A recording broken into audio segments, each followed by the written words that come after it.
first light, the dry savanna of northern Tanzania began to stir. Around the fire, Hadza hunters checked their bows, arrows, and hunting dogs before setting out. But this morning was different. Recent signs of predators had appeared deep in the bush, and the men planned to follow the trail and find out how close the danger had come.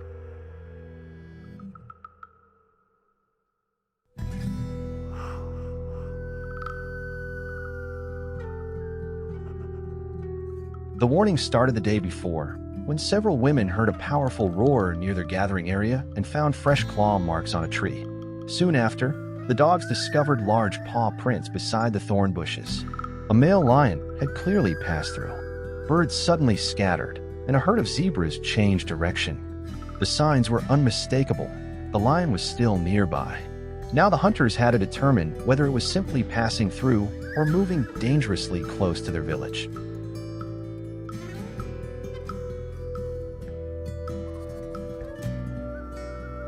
They advanced only when they were confident the immediate danger had passed. After nearly 2 hours of tracking, the lion remained out of sight, but its scent lingered on the wind and alarm calls continued from the brush. Then, as the hunters rounded a thorn bush, a male lion suddenly burst from the dry grass and faced them. It charged without warning, forcing the hunters to react in an instant.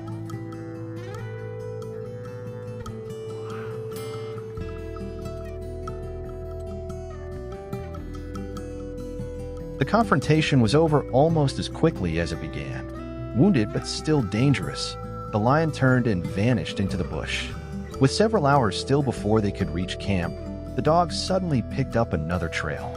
A wild hog burst from a thorn thicket, and the hunters moved quickly to cut off its escape. One hunter released an arrow, striking the animal as it ran. The hog disappeared into dense cover, and the hunters followed the trail deeper into the bush.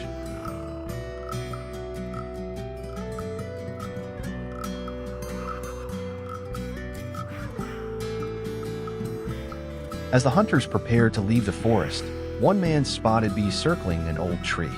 Following them led the group to a large hive hidden inside the hollow trunk. They decided to collect some honey before heading home.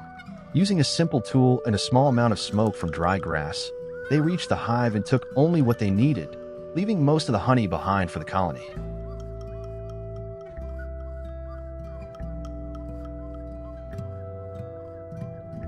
The dogs announced their return before the hunters reached camp. Women cleared a space, gathered firewood, and prepared the cooking area. When the men arrived with the meat, the village quickly came alive. Some began preparing the food while others tended the fire. Nearby, an elder shared hunting knowledge with the younger men. Here, the reward was never about who made the best shot. Everything brought home was shared because the meal belonged to the whole community.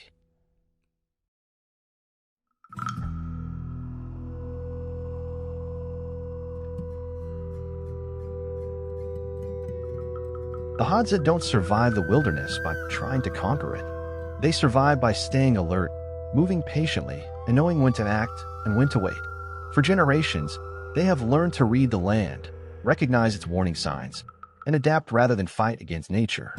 That deep understanding of their surroundings may be the greatest lesson their way of life has to offer.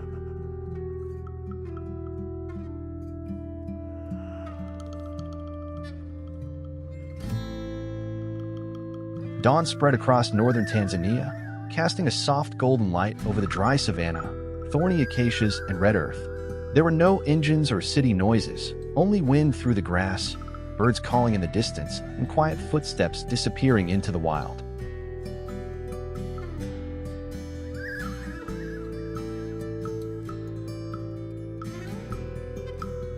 Before sunrise, the Hadza camp was already awake.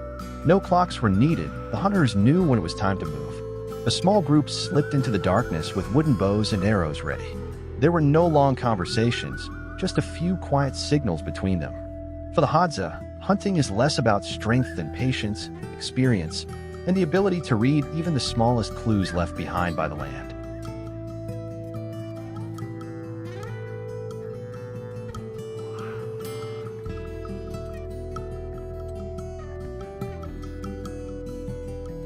Their first stop was an area where fresh wild boar tracks had been spotted the night before.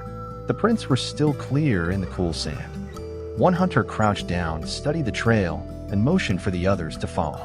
They moved silently through the brush, stepping around dry branches and constantly checking the wind. If their scent traveled ahead, the boars could vanish long before the hunters got close.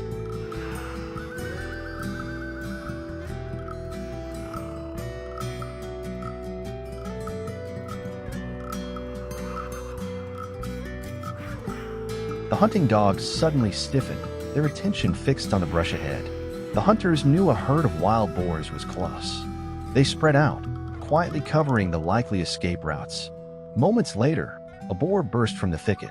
An arrow struck, slowing the animal before it disappeared into the brush. Once the area was secure, the hunters moved in and ended the hunt quickly. There were no celebrations, only a quiet moment of respect for an animal that would feed the entire community.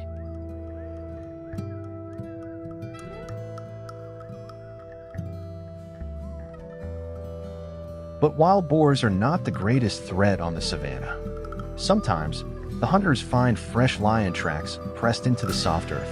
A lion is a different kind of danger, fast, powerful, and unpredictable. The Hadzabe do not seek out lions for sport. If they ever face one, it is because the predator has come too close to their camp or poses a real threat to the people.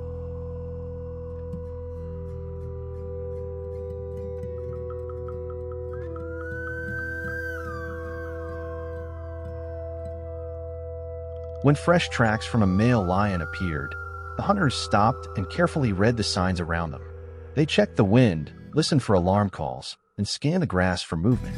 Instead of risking a confrontation, they chose a safer route. For the Hadzabe, knowing when to retreat can be just as important as knowing when to move forward.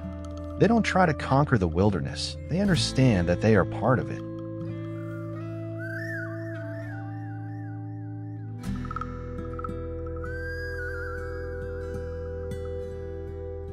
By sunset, the hunters returned with whatever the land had provided. Wild boar roasted over the fire as smoke drifted through the camp. No one kept a special portion or claimed the best pieces. Children and elders were served first, and the food was passed around until everyone had eaten. For the Hadzabe, sharing isn't a rule. It's a way of life that has helped hold the community together for generations.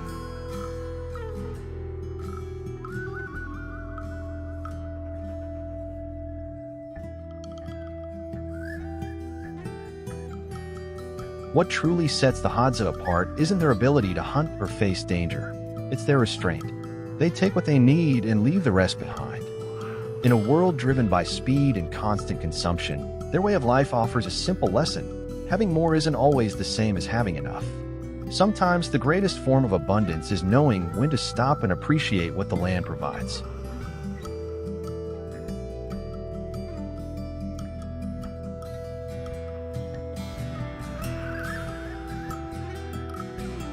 Dawn breaks over the Tanzanian savanna.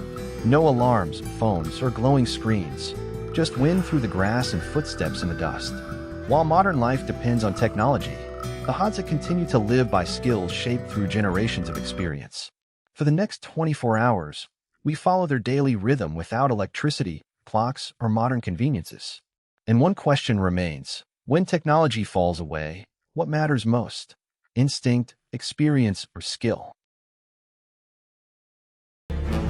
Is that pigs have almost no predatory animals living with fast, setting up a rock-solid ambush. The ground shook with the thunder of hooves as the boars barreled right into our trap. My crew and I fired with pinpoint accuracy, dropping the intruders in their tracks.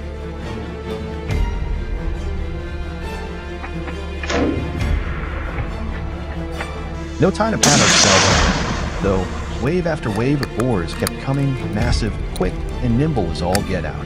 But no matter how fast they moved, they couldn't outrun the sharp crack of our rifles.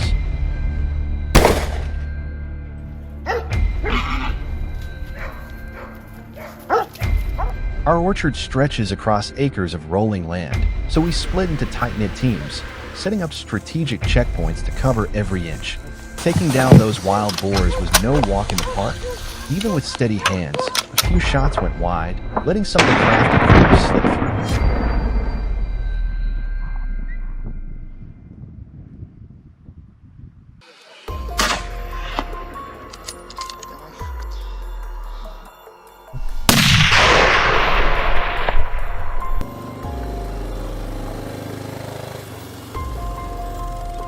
thank goodness for our trusty hunting dogs, who were worth their weight in gold, rooting out boars from thick brush and giving us clear shots. The action was heart-pounding, every moment charged with the raw thrill of the hunt we lived for. Our ambush and surround strategy held strong, with the dogs' fierce barks coming through the air as I lined up my rifle and dropped another boar with a single, clean shot.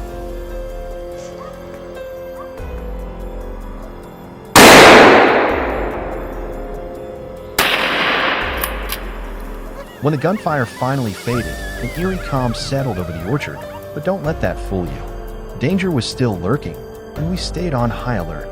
Despite our best efforts, a few boars darted off and surrounded us, leaving us kicking ourselves for the ones that got away. By noon, we wrapped up the morning meal, rounded up our haul, and headed back home, ready to regroup and plan the next move.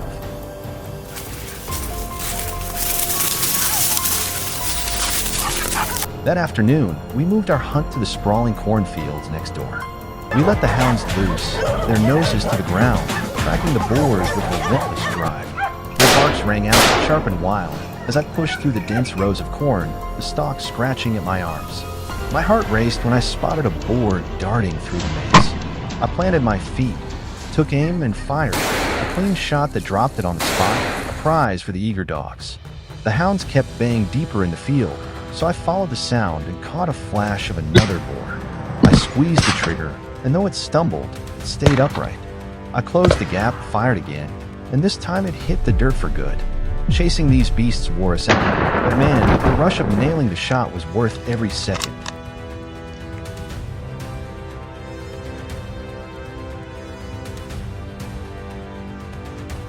As a farmer and a hunter, I'm all about protecting my land with grit and strategy. Those wild boars tearing up my corn, no use crying over it. I hunt to keep their numbers in check and my crops safe. After scoping out the field, I spotted a boar ambling along. Clueless, it was in my crosshairs.